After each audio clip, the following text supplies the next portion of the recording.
मेरा मन मेघ का संगी, उड़ता चले दिगंत की ओर। निस्सीम शून्य में श्रावण वर्षण संगीत में, रिम झिम रिम झिम रिम झिम। मेरा मन मेघ का संगी, उड़ता चले दिगंत की ओर। निस्सीम शून्य में श्रावण वर्षण संगीत में, रिम झिम रिम झिम रिम झिम। मेरा मन हंस बला का पंख से उड़ जाए, काचित काचित चकित ताड़ित आलोक में। मेरा मन हंस बला का पंख से उड़ जाए, काचित काचित चकित ताड़ित आलोक में। झन झन मंजीर बाजाए झंझा, रुद्र आनंद में कल कल कल मंद्रे निर्झरिणी पुकारे प्रलयवहाने। मेरा मन मेघ का संगी, उड़ता चले दिगंत की ओर। निस्सीम शून्य में श्रावण वर्षण संगीत में, रिम झिम रिम झिम रिम झिम। हवा चले पूर्व समुंदर से, उछल छल छल तटिनी तरंग में। हवा चले पूर्व समुंदर से, उछल छल छल तटिनी तरंग में। मेरा मन धायुस मत्य प्रवाह में, ताल तमाल अरण्य में। मेरा मन धायुस मत्य प्रवाह में, ताल तमाल अरण्य में। क्षुब्ध सखा के कंपन में, मेरा मन मेघ का संगी, उड़ता चले दिगंत की ओर। निस्सीम शून्य में श्रावण वर्षण संगीत में, रिम झिम रिम झिम रिम झिम। रिम झिम रिम झिम रिम झिम।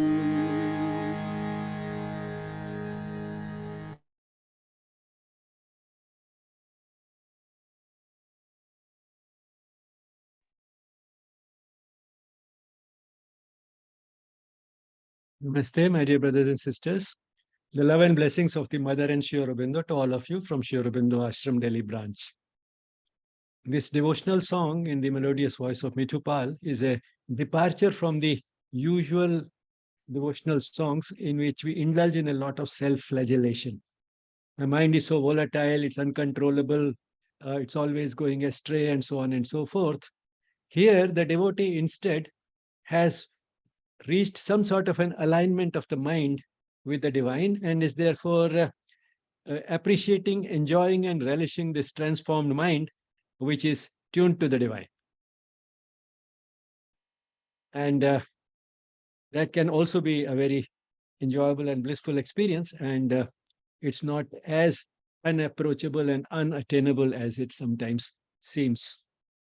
After all, the mind is a manifestation of the divine, and therefore it may be highly imperfect. It is capable of moving towards perfection, and before it becomes perfect, it can pass through those stages where it has glimpses of that perfection, it has some experiences of that perfection, and that enjoyable experience can be an encouragement to continuing on the path. With that little introduction, we'll now go to today's topic, which is two major endocrine glands, the thyroid and the adrenals. Every other person is these days talking about the thyroid because either we or someone closely known to us has developed symptoms of hypothyroidism. And then the question arises whether to submit to the usual treatment, that is taking thyroxine tablets, which would have to be taken lifelong, or is there an alternative? Why did it happen? How did it happen? Why is it happening to so many people so often? The adrenals, well, to some extent known for the adrenaline rush, and also because of the steroids which are used so commonly in medicine. But sometimes people don't always associate with the adrenals with these drugs, the steroids. Anyway, now all these things we'll try and have a look at in today's session. And we'll go to the slides.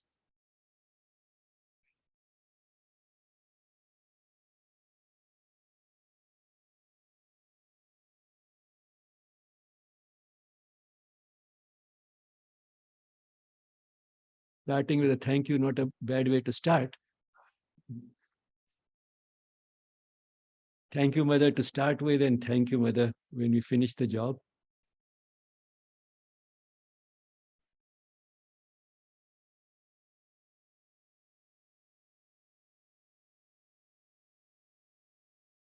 So the thyroid and the adrenals. This program, yes, is a part of the celebrations of the 150th anniversary of Sri Aurobindo and the 75th anniversary of India's independence. This is the structure of the thyroid, and I mean this is how the thyroid looks in the body.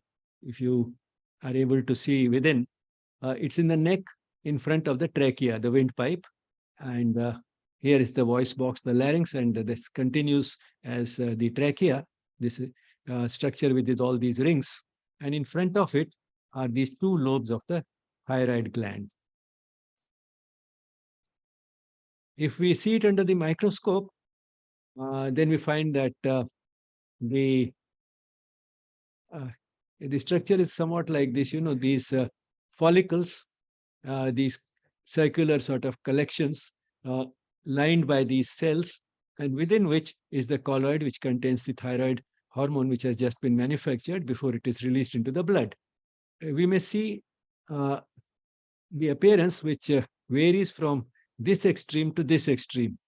And although this may appear more active as if it's manufacturing a lot of thyroid hormone, but actually you'll see that these cells are rather thin and not very active. And so this is all stored here. It is not really being circulated. Whereas in the active thyroid, the cells are much taller, more active, and the thyroid, that is hormone that is being manufactured, is actually being released into the blood. It is circulating. So this thyroid is a much more active thyroid than this one. The hormones of the thyroid are triiodothyronine and tetraiodothyronine, T3 and T4. T3 is the active form, and to make thyroid hormones, iodine is required, and therefore iodine deficiency is one of the causes of thyroid hormone deficiency. What do the thyroid hormones do in the body? They raise the metabolic rate, uh, increase heat production, and that in turn leads to increase in body temperature, increase in the heart rate, and in general, it's because of these hormones that we stay physically active and mentally alert. So if one were to sum up, thyroid hormones sort of press the accelerator. They step up all activities in the body, and they are sort of that type of a general sort of a stimulant of the fire in the body, or the oxidation processes, the combustion or utilization of fuel going on in the body, synthesis of material going on in the body. All these things get stimulated. So the engine of the body gets stimulated as a whole, whether it is using fuel or whether it is using raw materials for manufacturing the materials of the body, like the proteins and the red cells and so on. So for all these, thyroid hormones are a sort of a general stimulant. Now, one may think that then can thyroxine be taken to cure so-called low energy levels? I'm feeling very sluggish these days. I'm feeling very lethargic. So can I take some thyroxine? No, thyroxine is not actually a pep pill. Uh, Something which is good will not necessarily be better if we take too much of it, if there is too much of it. So if the body is manufacturing enough, then it's best to just leave it at that.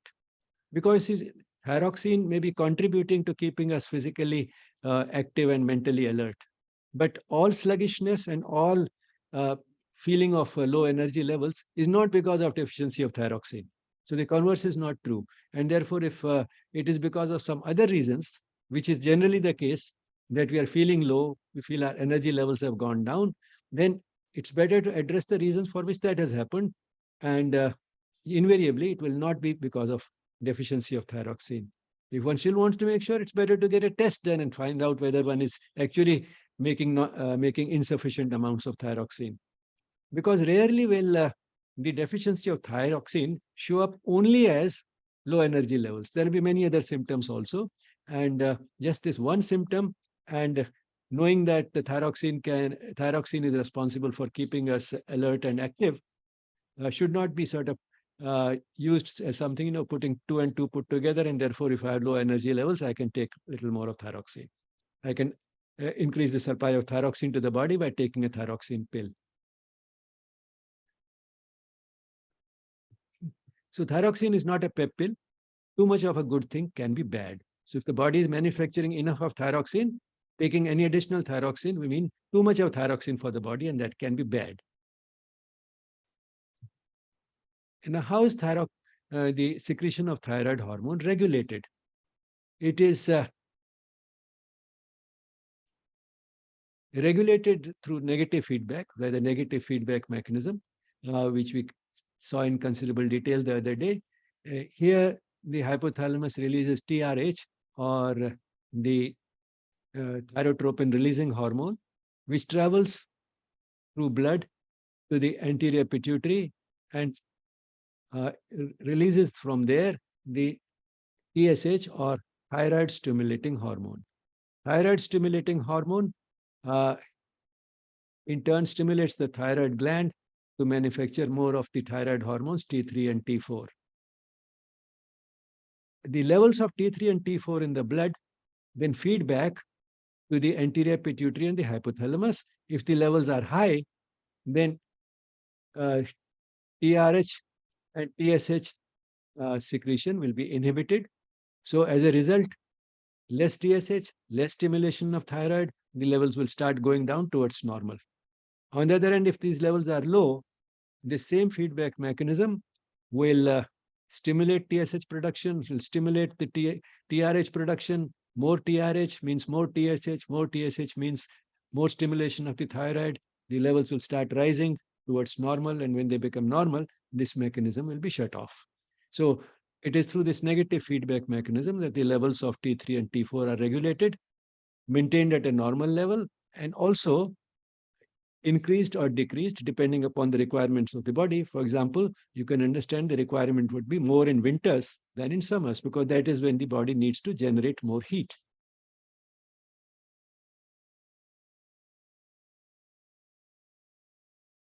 Hypothyroidism may occur in children, even in newborn children, where it may be because of iodine deficiency or because of thyroid antibodies finding their way from the mother's blood into the baby when the baby is in the mother's womb.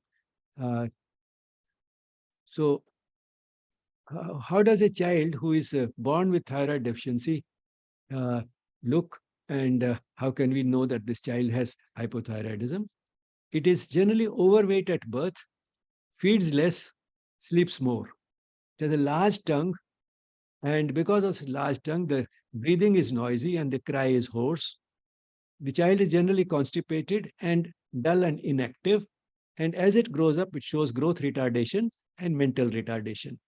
And since the brain grows maximally during the first few years of life, uh, and thyroid hormone is required for normal development of the brain, the earlier we detect it, the better, because if the brain does not develop properly during the first 1 or 2 years, it's difficult to catch up on that.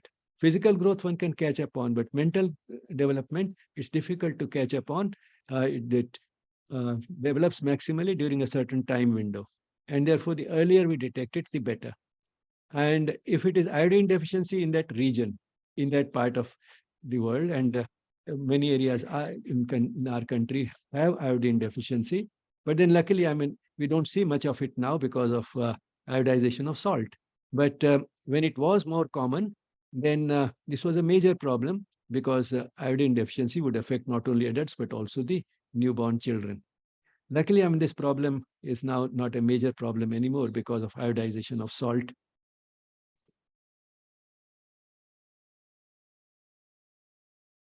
When it shows in adults, sometimes we call it myxedema, but hypothyroidism itself is a more descriptive term which tells us what is actually happening. And the commonest cause is autoimmunity. That is the person forming antibodies against some components which are important for the synthesis of the thyroid hormones. So because of that, the person cannot manufacture enough thyroxine. And it shows up through a variety of symptoms. Not all of them may be present in everybody, but some of these put together point in that direction.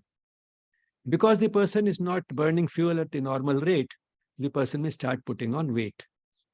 And the person may also develop a swelling in the neck, the goiter. And that happens because if the thyroid hormone levels are low, through the feedback mechanism, it will stimulate the uh, production of the TRH in the hypothalamus, TSH in the anterior pituitary. And if TSH levels go up, they stimulate the thyroid to grow. So it grows in size, but in spite of the growth in size, it may not be able to manufacture enough thyroxine. So this growth in the size of the thyroid is a body's attempt to compensate for the low thyroxine levels, in the hope that a bigger thyroid will be able to manufacture enough of thyroxine. But that may not happen. And in a person who has hypothyroidism, that is what is happening. Even this bigger thyroid is unable to uh, manufacture enough thyroxine. So the person may have a goiter, but then the person may not have a goiter. It's not necessary that the person may have a goiter. So, but this can be one of the things that can be. The goiter is just a swelling in the neck because of enlargement of the thyroid. And this person has intolerance to cold because the person is not able to produce enough of heat in the body. The person finds it difficult to tolerate cold when others are finding that just a bed sheet may be enough or they don't need anything when they go to bed. This person asks for a blanket. So, this intolerance to cold is one of the indications that the person may have a reduction in the thyroid function and impairment of the thyroid function. The person is not manufacturing enough thyroxine. It makes all parts of the body sluggish, and it shows up very prominently because in the gut, the person may develop constipation. And in general, the body is sluggish, the mind is not alert, and sometimes the person may have a depression, and of course, the person may have anemia. Uh, so all these things are there. Now, depression is one of those things which, again, can be due to a variety of reasons. So not everybody who has depression has it because of thyroid deficiency, and therefore thyroxine is not a treatment for depression. But why it is important to know it is that very often if a person complains primarily of depression and doesn't have much of other symptoms, then one generally does not think of thyroid deficiency. One thinks of only um, psychological causes. One doesn't think of an organic cause in a person who has depression. But then it is sometimes rewarding to think also of the thyroid. And if a person has depression and not many other symptoms, for example, feeling sluggish, the mind not being alert, all this can be a part of depression. And other things like constipation, etc., one may ignore and feel that they are due to other reasons and just give the person a person some laxatives or isabgol and high fiber diet and so on. And so, one may start looking at these things independently and treat these psychological issues as something independent and treat them primarily as a psychological problem. And therefore, it's important that while one should not take thyroxine as a treatment for depression, if a person is depressed, it may be worthwhile getting also the thyroid tested. Can hypothyroidism be due to thyroid antibodies? In fact, that is the commonest cause of hypothyroidism, and classically it has been called Hashimoto's thyroiditis. Now, let's have a look at the interpretation of some of these lab reports. If the person has a normal T3, T4, and TSH, everything is normal, then naturally the person is healthy and there's nothing to be done. If the person has normal T3 and T4 but high TSH, now this is a tricky situation whether to do something or not, because so far as thyroid function is concerned, it is normal because the T3 and T4 levels are normal. But the TSH is high. What it means is that there's a tendency towards impairment of thyroid function. A person's thyroid is not up to the mark. It is left to itself. Probably it will not manufacture enough of thyroid hormones. But because of the negative feedback mechanism, this person is uh, producing more TSH, and these high levels of TSH are succeeding in stimulating the thyroid gland to produce the normal quantities of T3 and T4, which means a lazy horse, but when whipped by TSH, it's still able to run quite fast. So normally it is lazy and it is unwilling to run. It's just walking. You want it to run, you whip it, and then instead of walking, it starts running. So TSH is like that whip. Now, the third situation is low T3 and T4, but high TSH. Now, here again, the thyroid has become lazy. It's not manufacturing enough. And that's why through the feedback mechanism, the TSH levels have gone up. But even these high TSH levels do not succeed in achieving normal T3 and T4 levels. And which means that no matter how much you whip, if the horse is dead, it will not run. So here it's a dead horse, and therefore this whip is not working. So you can have all these types of findings, and this is how one can interpret them. Because the general public sometimes has a tendency to misinterpret. We think TSH is also something to do with thyroid. So our high TSH maybe have excessive thyroid hormone. It's not excessive. It is generally, high TSH generally an indication of depressed thyroid function, not of a more brisk thyroid action.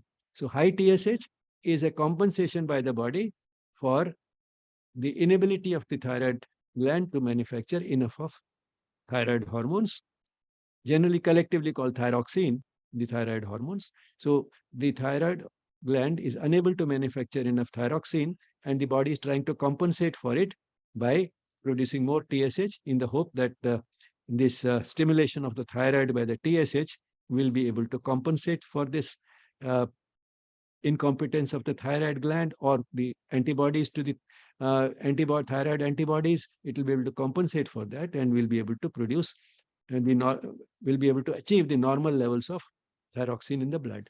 But so that's how this the TSH in these people who have actually hypothyroidism. Now, what is the treatment for hypothyroidism? Once we know the cause, we can treat it. And the cause, at least the immediate cause, is a reduction in the levels of the thyroid hormone. So replace it, because a synthetic version of thyroxine called levothyroxine is available, and that can be given. It's sold under several trade names, but the chemical name of the synthetic version of thyroxine is levothyroxine, and this can be given. And how long should it be given? Since we cannot be sure when the thyroid gland may start working again, and we don't have any sure predictable way of making a thyroid which has stopped working, or it is not working enough, making it start working at the normal level again. We don't know how to sort of stimulate it artificially in such a way that now this thyroid, if it is damaged, it will get repaired. If there are antibodies, they will disappear, and the thyroid function will become normal. We have no predictable way of doing it. And we need thyroxine all the time, every day. And therefore, this has to be a lifelong treatment. Now, this is again important to understand, because after taking this, if the person starts feeling better, the person feels, now I become all right, now I can stop the drug. Now, this is not a drug. It's replacement for a substance which is normally manufactured by the body. And the body manufactures it every day, year after year, throughout our life. And therefore, if the thyroid gland itself is not manufacturing enough of this substance, and we have this convenience available of providing the same substance from outside, then just supplement it from outside so that one can have normal thyroid function. I mean, this will not be as perfect as the natural thing, and therefore one has to get tested repeatedly, say at least once in 3 months or so, because as the season changes, the amount of thyroxine required will be different, and therefore the dose might have to be altered according to the season. So therefore, testing has to be done. In the body, in the natural state, it happens automatically. But when one is giving from outside, you are giving a fixed dose. And that fixed dose is not probably the best thing. And therefore, at least some modulation can be achieved by doing a test every 3 months as the season would be changing. And so one would know whether the existing dose is giving us too much of thyroxine in the blood or too little of thyroxine in the blood. So one can adjust the dose depending upon the results of the tests. So levothyroxine is the treatment, and it has to be continued lifelong.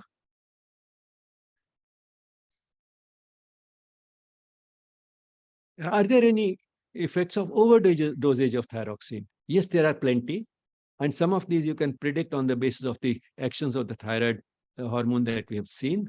The person may have a pain in the chest, or that's because the heart is beating too fast, and the requirements of the body have gone up. The oxygen consumption has gone up. The metabolic rate has gone up. And the heartbeat may be rapid and irregular.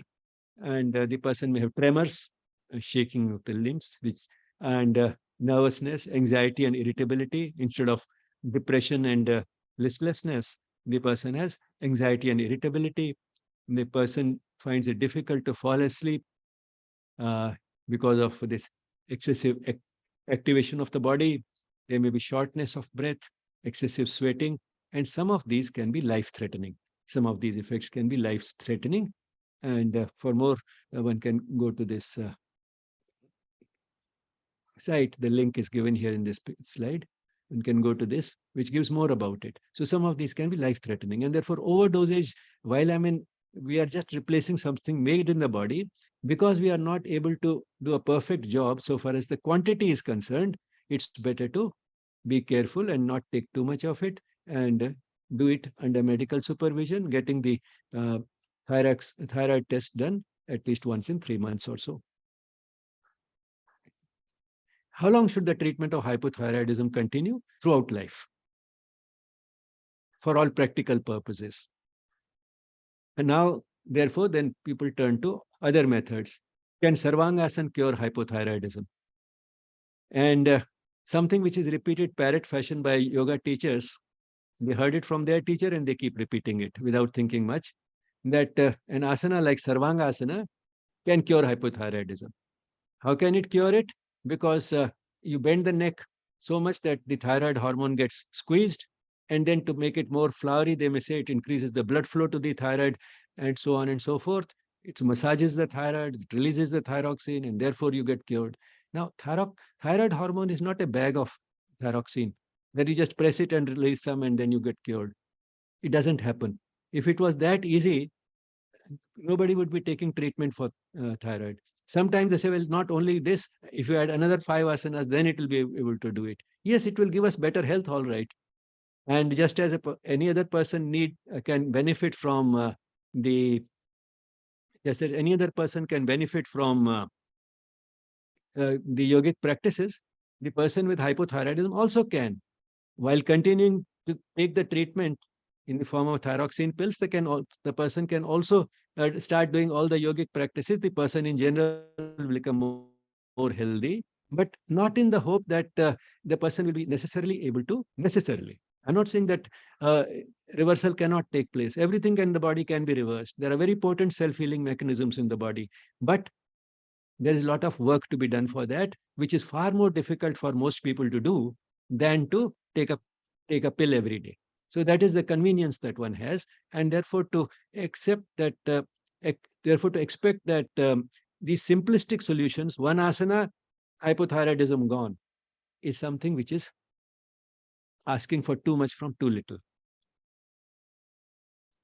So Sarvangasana or a set of asanas will not really cure hypothyroidism by themselves. And here is some rubbish, the type of rubbish that is so easy to put on the internet. Benefits of Sarvangasana in stimulating thyroid hormone. You don't stimulate thyroid hormone, you stimulate the thyroid gland. The hormone itself is not to be stimulated. This is the heading. And under the heading, the author says, Sarvangasana may help in decreasing the production of thyroxine hormone. The heading says stimulating thyroid. Here she is saying help in decreasing the production of. So how do you put the two together? Stimulating and depression. And then responsible for causing hyperthyroidism. Can't make head or tail out of it. If it decreases the production of thyroid hormone, then probably she means that the thyroxine hormone is responsible for hyperthyroidism, too much of it. And Sarvangasana will reduce its production. And the heading, she says, it will stimulate the thyroid hormone. What is it that person is saying? And she calls herself a doctor. She has a prefix doctor in front of her name. And I mean, this is the type of things which are so misleading. I mean, just picking up a smattering of something from here and there, and because so easy, putting it in print and then misleading people. And eventually what she will be guiding people towards is that these yogic practices will cure you of thyroid problems. Hyper, everything can be cured. Just do these practices that I'm telling you.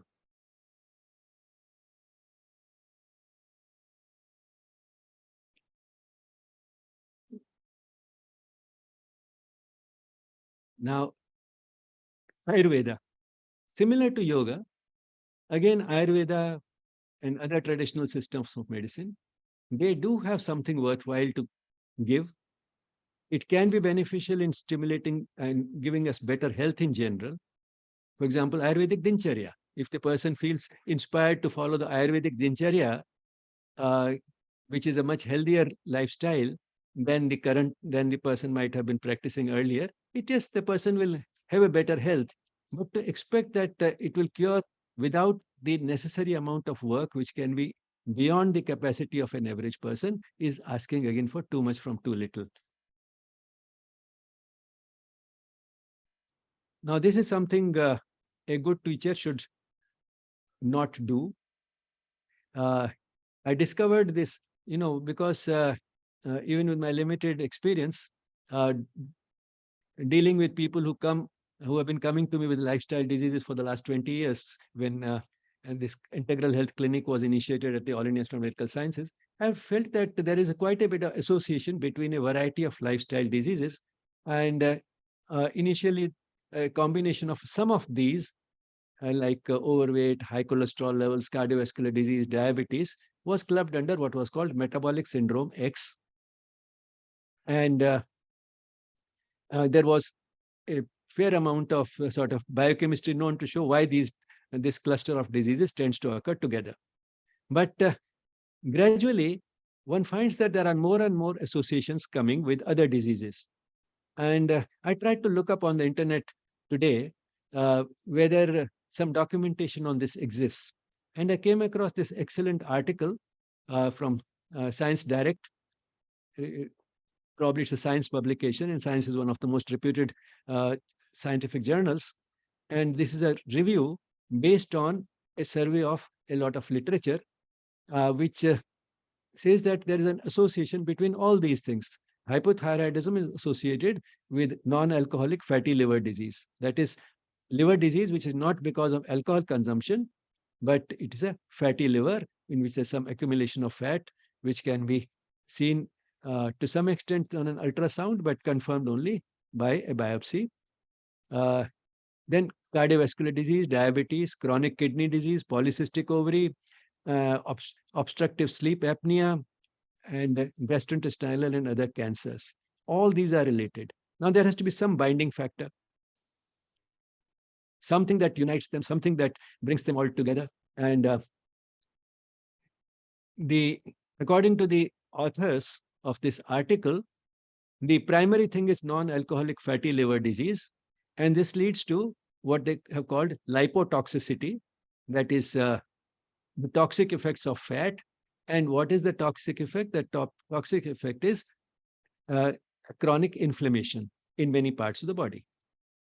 Now, while these are things which are more easy to demonstrate and test and sort of detect through laboratory tests, one has to see that why does it happen at all? And eventually, if one sort of goes intuitively, it all boils down to the lifestyle, because these are basically all lifestyle diseases. Gradually, we're discovering more and more of them. But the list is expanding. But essentially, these are lifestyle diseases to which the major contributors are a too much of a poor quality diet, inadequate physical activity, smoking, drinking, inadequate sleep, sleeping at the wrong time, poor quality sleep, and above all, mental stress, chronic mental stress.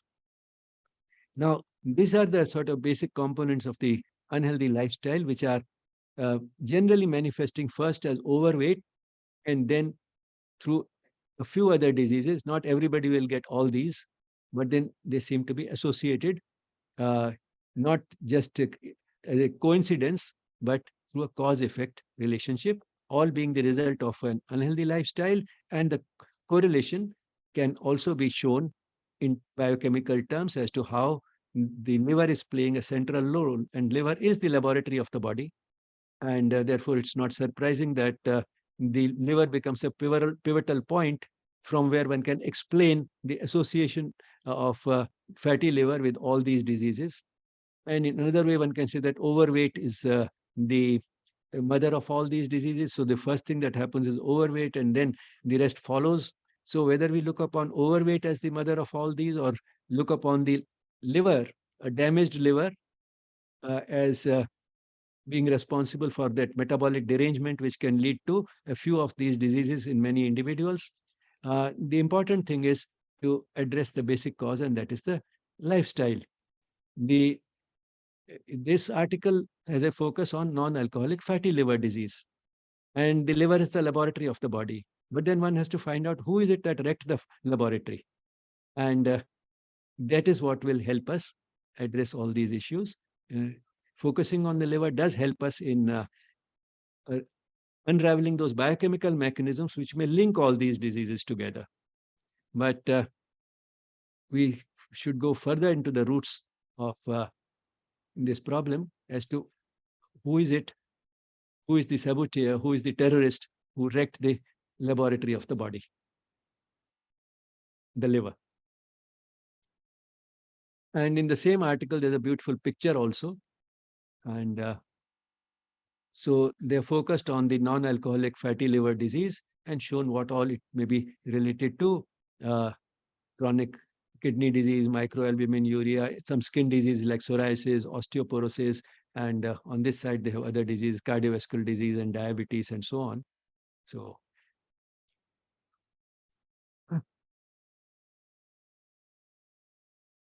now, since thyroxine increases metabolic rate, and a person who is deficient in thyroid may be overweight, one can in the same way say, can thyroxine be used for losing weight? No, it cannot be used just for losing weight, because a person who has deficiency of thyroid may put on weight. But the converse is not true. Anybody who has put on weight, it is not because of deficiency of thyroxine, and doesn't have to be given thyroxine as a weight losing pill. Can it be used for depression? No, it cannot be used for depression, because again, depression can be due to a variety of reasons. A person who has deficient thyroid may have depression, but many people may have depression without any deficiency of the thyroid hormone. So thyroxine is not for overcoming laziness or fighting depression or losing weight. Thyroxine can have serious interactions with the other drugs and life-threatening side effects.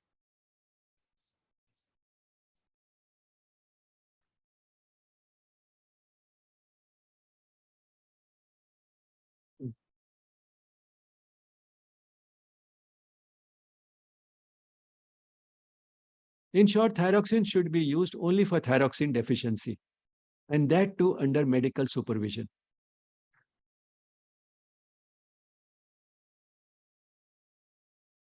Now we go to the other side of it, hyperthyroidism, thyroxine excess.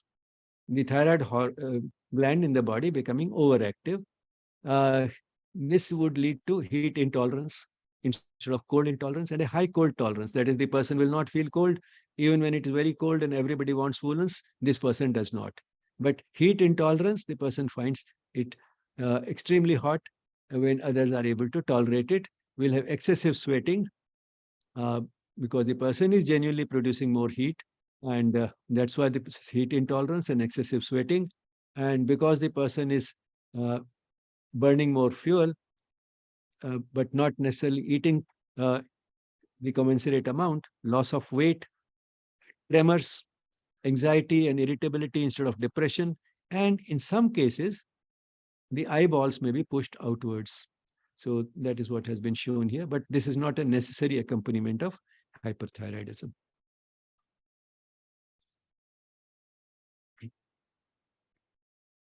What's the treatment for hyperthyroidism? One is drugs. There are drugs which antagonize the action of the thyroid hormone, and surgery. A part of the thyroid gland can be removed. And in the hope that a smaller thyroid, less of the thyroid left in the body, will be able to treat uh, hyperthyroidism. Sometimes one may remove much more than was necessary, and then this person may become hypothyroid and might have to be given thyroxine. Now we come to the enlarged goiter, or now enlarged goiter may be because of hyperthyroidism. The goiter has become bigger, and this bigger, the thyroid gland has become bigger. That is what has given a swelling in the neck, and this bigger thyroid is manufacturing more of thyroxine, and therefore the person has got hyperthyroidism. It may also be because of hypothyroidism, as we saw some time ago. Uh, the person's thyroid is not able to manufacture enough thyroxine. Through the feedback mechanism, the person is producing more TSH in the hope that it may be able to compensate for this incompetence of the thyroid. TSH stimulates the thyroid, it makes it grow bigger in size, but in spite of the bigger size, this thyroid is not able to produce enough thyroxine, and therefore the person actually has hypothyroidism. You are whipping the horse, but the horse is dead. And sometimes the goiter may be associated with normal thyroid function. The thyroid function has a tendency to become deficient. The person's thyroid gland is getting incompetent, not able to manufacture enough thyroxine.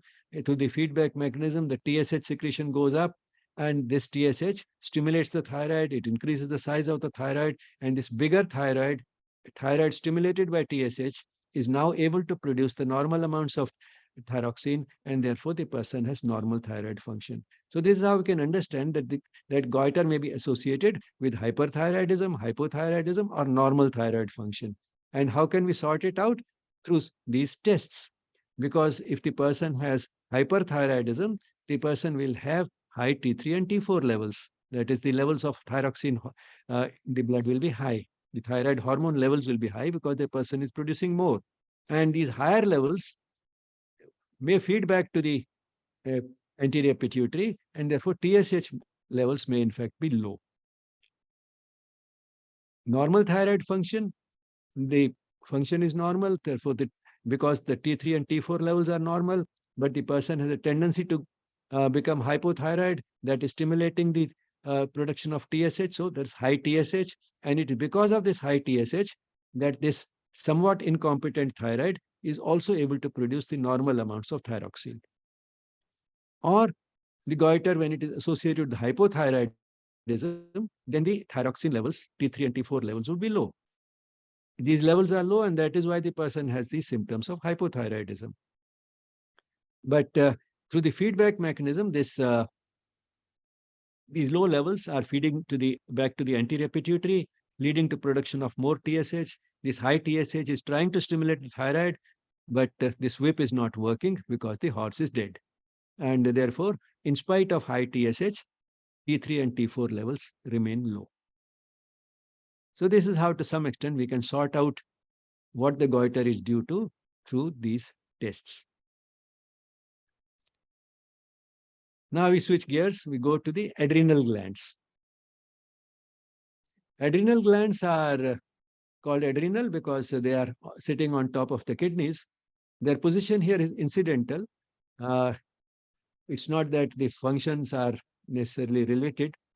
Of course, everything in the body is interrelated, but this proximity does not make them more interrelated than if the adrenals were somewhere else in the body. Further, within the adrenals itself, if we cut them open, we have two major layers, the cortex outside and the medulla within. And the cortex and the medulla are further again two organs independently in a way, uh, and they just happen to be together. The hormones of the adrenal cortex are aldosterone, which we briefly talked about while talking about the kidney. It increases the reabsorption of sodium and therefore also the reabsorption of water, but it increases the secretion or loss of potassium in the urine. So it's an important regulatory hormone, and that is produced by the adrenal cortex. Cortisol is our stress hormone, but then it is not only in stress, it is produced also otherwise normally every day, and it has important functions. In a way, we are going through some sort of a stress, which means our physical activity, etc., every day, and therefore you find that there's a diurnal variation. When we are more active during the day, the levels are higher than at night, and so on. So the cortisol has an important role in keeping us alive and giving us normal bodily functions. Androgens, male hormones, but found both in men and women, and they have functions there. And so the source of male hormones in women is this adrenal cortex. We'll talk about androgens when we go to the reproductive system. Aldosterone we have already talked about. Today we shall focus on cortisol. Then the hormones of the adrenal medulla, adrenaline and noradrenaline. And these again, functionally, they are a part of the sympathetic nervous system. So we'll talk about these when we go to the nervous system rather than now. So today our focus will be just cortisol. What does cortisol do in the body? It is our stress hormone. It raises the blood glucose level, and normally it promotes protein synthesis, which means it helps us build the body, and also raises blood glucose so that fuel is available. The preferred fuel of the body is available for being used for getting energy. And protein can be conserved for building up the body, to which also cortisol contributes by stimulating protein synthesis. So it's not a destructive hormone in normal conditions at normal levels. But when the levels are high, as happens in chronic stress, the effect is protein breakdown. Again, this is actually an adaptive mechanism because if the choice is between building up the body and having enough fuel, it's better to have enough fuel so that at least the person continues to live. So this mobilizes all the sources, fuel from all the sources, increases blood glucose, increases the level of amino acids by breaking down proteins, which also can be used as fuel, and breaks down fat so that the fatty acids released can also be used as fuel. So it's making more and more fuel available so that the person can cope with stress, because in stress, additional fuel may be required. So carbohydrate, protein, and fat, all these three types of fuel are getting mobilized. But however, while in short term, this may be okay, if this becomes chronic and long term, this type of an adaptation can become a maladaptation, and that is what gives all the stress related. I mean, that is the biochemical, one of the biochemical correlates of the lifestyle diseases, high levels of cortisol. How is cortisol secretion regulated? In a way very similar to the thyroid hormone, by negative feedback. Here the hypothalamic hormone is the CRH, or corticotropin releasing hormone, which in turn travels by the bloodstream to the anterior pituitary, where we have where is produced in the anterior pituitary is produced ACTH, or adrenocorticotropic hormone. That is the hormone that stimulates the adrenal cortex. This ACTH travels to the adrenal cortex, which is the target gland for ACTH, and the adrenal cortex produces the hormone cortisol, and this in turn feeds back, and by feeding back, it reduces the ACTH production, reduces the CRH production, so that now the adrenal cortex is not stimulated that much, so cortisol levels start returning to normal. So this is the feedback loop by which the adrenal cortical hormones are also regulated. More relevant, I think, to the general public is the use of steroids as treatment. And it's used, the steroids are used for a wide variety of diseases, and many people have a lot of aversion to them. They have a vague idea that steroids are bad, but all the same, there are situations in which the one has to balance the negative effects and the positive effects. If on the whole the benefit expected more than the harm, then one takes that chance and uses steroids. They are used very extensively for skin diseases, but again, uh, it's better not to restrict to the treatment with steroid ointments and creams. It's better to go to the underlying causes. You heard Dr. Mankul Goyal the other day, who's a dermatologist. He also uses steroid creams, but then he also goes into the deeper level, goes to the deeper aspects and tries to address those while seeing a patient with skin disease. So that is the type of integrated approach, a more holistic approach that is better than using on this. In my personal case, I mean, I can say that for around 60 years, I had recurrent skin problems and continued to treat them with these ointments because I thought, well, this is a given. This is a weak point in my body. Luckily, this weak point is not very serious. Nobody dies of skin diseases. And if I apply a steroid cream off and on, when it comes up in a week or two, it is gone. So there's nothing much to worry. But all the same, then I happened to talk to Ayurvedic physician, and she advised us a few dietary changes, etc. And I find that after that, I have these skin problems have disappeared. I don't need these steroid creams. So by going to the deeper level, one can sometimes uh, become healthier, and the recurrent chronic skin problems can disappear, and one may not need these creams. But all the same, as a short-term treatment for quick relief, these ointments are useful. They are also used extensively as drops or ointments for eye diseases, then pills used for a variety of diseases, which either incurable diseases or diseases uh, which are not getting controlled with conventional treatment. Steroids are used as an additional thing. For example, in bronchial asthma, the main thing may be a bronchodilator, but if that is not enough, then one might add steroids. The same way in arthritis, inflammatory bowel disease like ulcerative colitis, this is extremely large number of situations in which steroids are used as treatment. And they're useful because in general, they reduce inflammation. And in all these situations, some sort of an inflammatory element is there. They suppress inflammation. Steroids suppress inflammation. And by doing so, they reduce the ferocity of the disease. And therefore, irrespective of the disease, the person feels better and feels better very quickly. So they provide quick relief in just about every disease. And that is the beauty of steroids.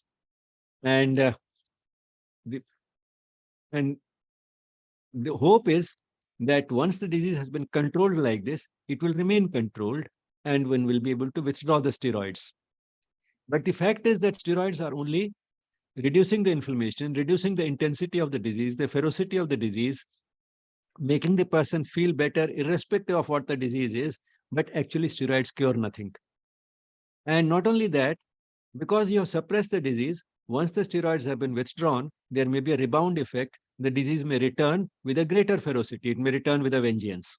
But all the same, steroids do have a place, a limited place in the treatment of disease. Now, when they are used for more than a few weeks, side effects may also appear because we are using normal chemicals in abnormal doses. Cortisol is a normal product, and we use chemicals which are in action similar to cortisol, for example, prednisolone. Now, these are chemicals which are similar to cortisol, So in a sense, they are normal chemicals, but they are being used in abnormal doses. And the side effects are seen in their when the pills are used long term, more than a few weeks, not generally with drops and ointments. Although it's not impossible, there can be absorption through the skin. So if the ointment is used on a large surface area of the skin, there can be side effects even with local application.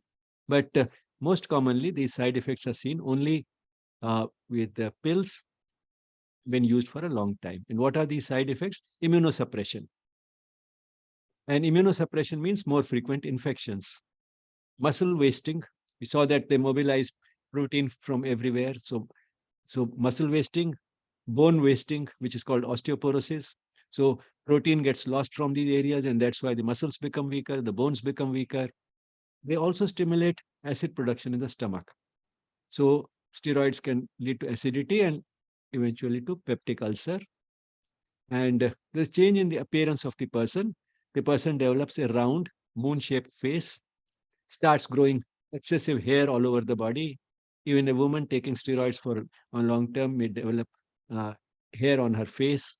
So there's a change in the appearance. The person puts on weight, particularly in the central parts of the body. So there's a uh, the there's a fatty sort of appearance, but confined to the central part of the body. The limbs remain thin, the tummy becomes fat. So that is the type of change in the appearance. So fat tummy, a round moon-shaped face, hair on the face, even in a woman, excessive hairiness all over the body.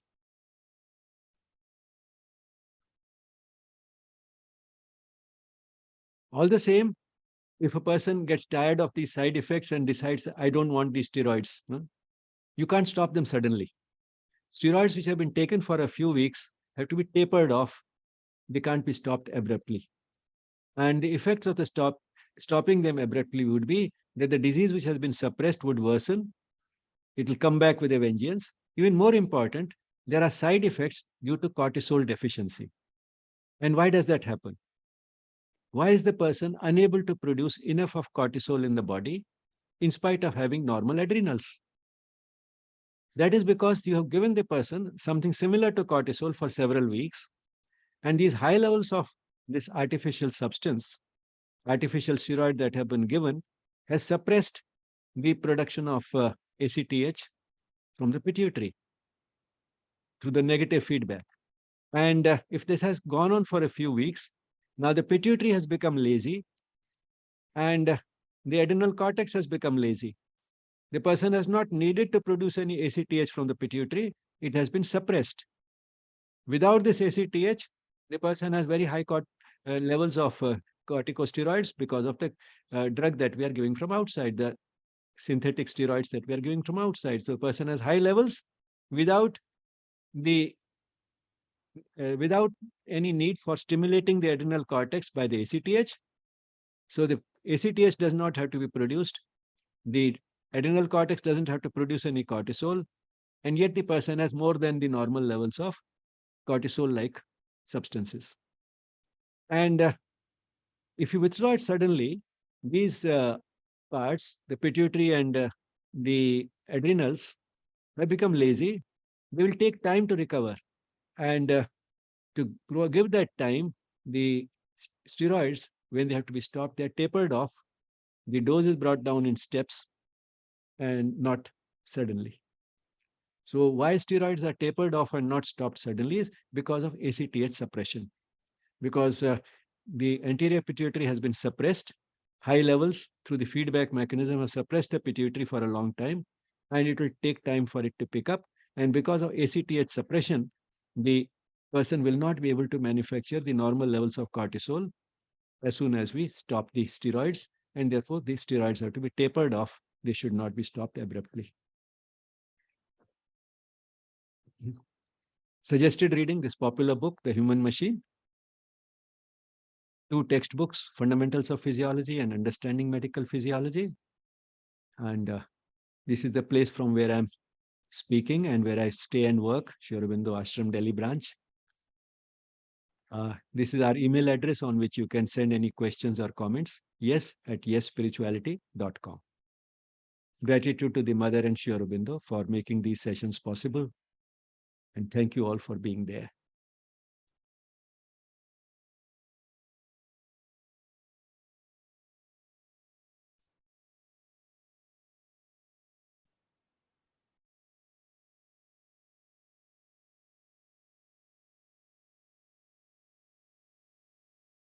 Any questions, Aditi?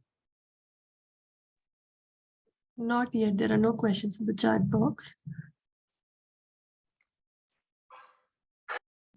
Divya, do you have any question? Yeah, yes, I do. Um, um, I was hypothyroid and for a very long period, and then I became hyperthyroid. I never understood why the condition reversed. I mean, from hypo to hyper, and then I had to undergo thyroid ablation. And then I'm on thyroid medication for life. Why does that occur? I mean, I've heard many people where hypo becomes hyper. Because both are autoimmune conditions. One can have hypothyroidism due to autoimmunity, one can have hyperthyroidism due to autoimmunity. So basically, you have the tendency for your immune system to be deranged in such a way that it leads to autoimmunity. And this autoimmunity is not against the thyroid gland itself, but against two different proteins associated with the thyroid function. So one leads to hypo and the other leads to hyperthyroidism. And it was a shift from one to the other, which probably led, because actually the thyroid has not become incompetent. Your hypothyroidism was not because of incompetence of the thyroid, it was because of the antibodies. And when the antibodies shifted, the focus shifted, autoimmunity shifted from one type of protein to another type of protein. This thyroid, which was still quite competent, started producing more than was necessary. So that's how that shift can occur. And levothyroxine is mainly T4 hormone, right? Whereas for our thyroid, it secretes both T3 and T4. So how does this T4 play a role in controlling both T3 and T4? Yes, the body produces more T4 than T3, but then the active form is T3 because it works much faster. The affinity or the sort of attractiveness which the thyroid hormone receptors have is 10 times greater for T3 than for T4. So the active form is T3. So even the T4 that is manufactured in the thyroid is eventually converted into T3 when it is being used. So T3 is the active form. It is more active, works faster, although for a shorter period, but duration of action is shorter, but the active form acts faster, and the affinity between the hormone and the receptor is 10 times greater for T3 than for T4.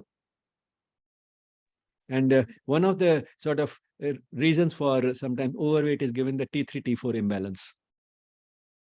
So this imbalance can also alter the metabolism to lead to overweight. Okay.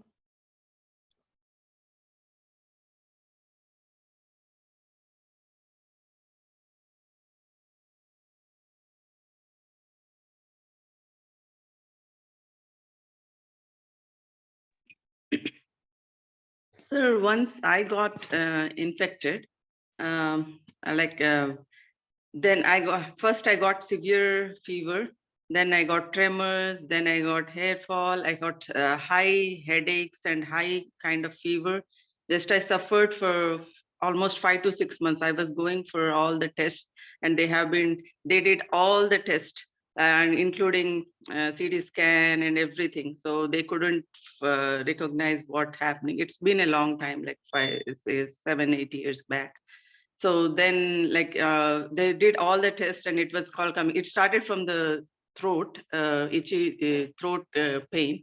Then it went to ear pain. Then I got headaches. Then I got fever. Then I got all the symptoms. Felt very weak, couldn't get out of the bed. And after 5 to 6 months, then we changed. It was in Hyderabad, like, and we went to all multi-specialty hospitals and everything. Then my parents, they took us to another doctor who they believe he's a good doctor too. That they took to their hometown. So first he asked us to do the urine test, which I think all these doctors never asked me to do the urine test. So then they recognized that I got UTI. So for that urine infection, I am getting all these infections, like the side effects, or I don't know why. That's what he explained or anything. So then I started taking medications for that. So in during this 5 to 6 months, my thyroid, I got hypothyroid. Then I started using hypothyroid medication. Then it went to hyper, and then the hypo became hyper. Then they started medication for that.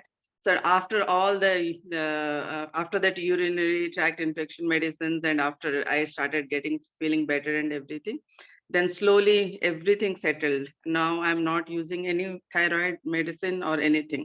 So what the doctor explained, just because of the infection, your thyroid gland got infected, and it became hypo, then hyper, and the curves went up and down twice, kind of thing. Then everything settled down after that, and thank God I'm normal. I'm not using any medication for thyroid or anything after that. So the infection can make the thyroid gland get irritated. Infections, can they can they stimulate the thyroid hormone going high and low? Can that happen? Well, anyway, you have a long 8 to 10 year history, and some of these things may be related, some may not be related. But the good part is that, as they say, all is well that ends well. Now you are completely all right. That is Yes. the beautiful part. Yeah. So I'm sure it has been instructive for everybody to hear that, yes, the body has enough of resilience as well as self-healing mechanisms to make one go through all this and yet overcome it all and become normal. That's Yeah. possible. Yeah, I suffered like almost 5 to 6 months, all the symptoms, like so many symptoms.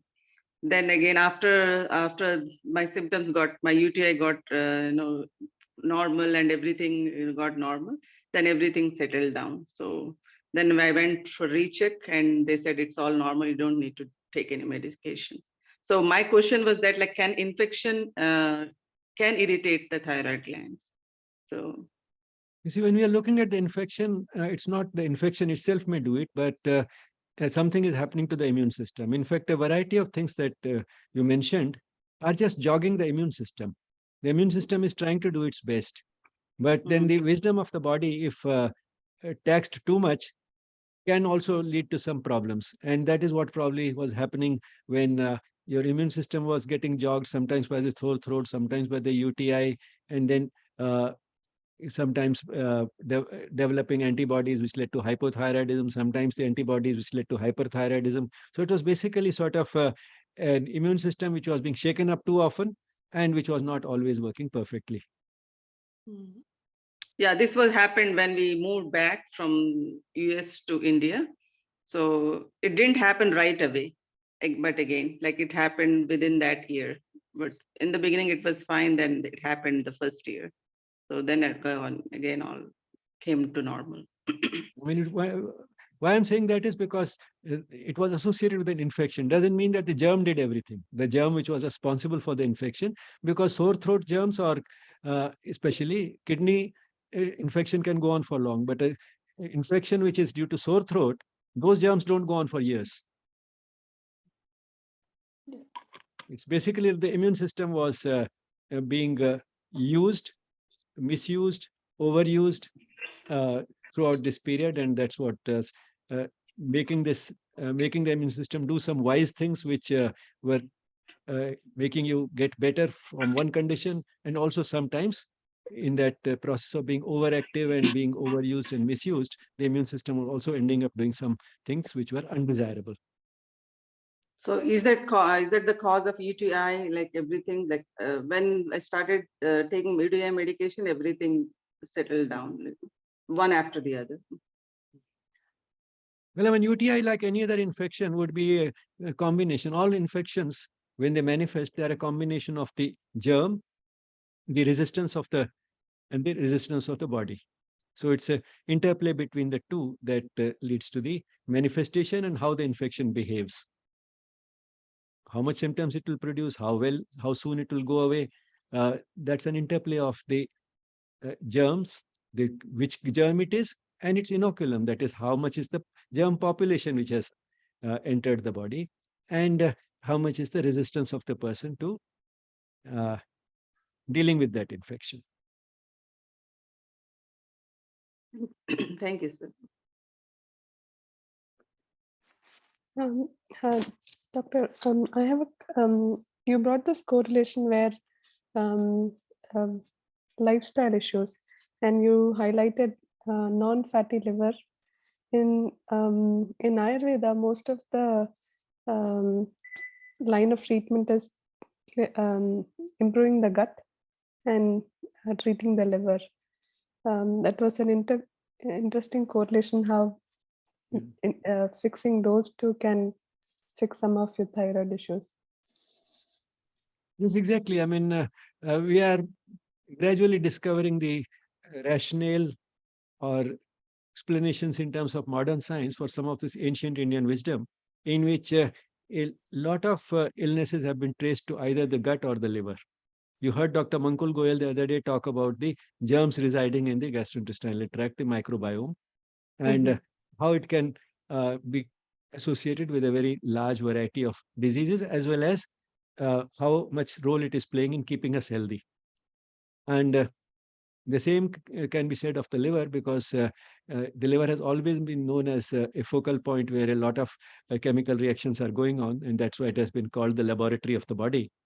And therefore, the liver also is more than just an organ which is manufacturing bile for digestion. It does a lot more than that. And that's how both the liver and the gut can be sort of considered at the root of many health-related issues, as well as important for keeping us healthy. And therefore, that ancient wisdom about the focus on the gut and the liver is not really misplaced. It's getting more and more support from modern science.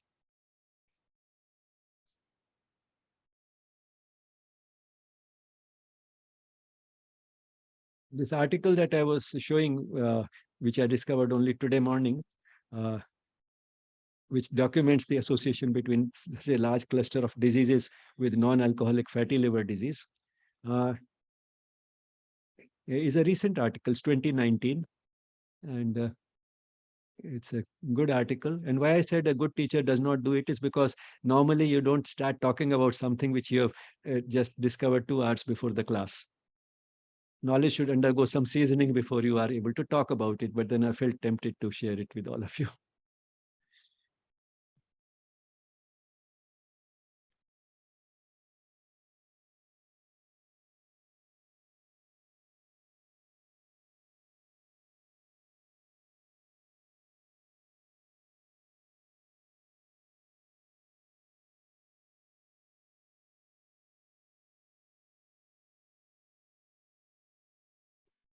Any more questions?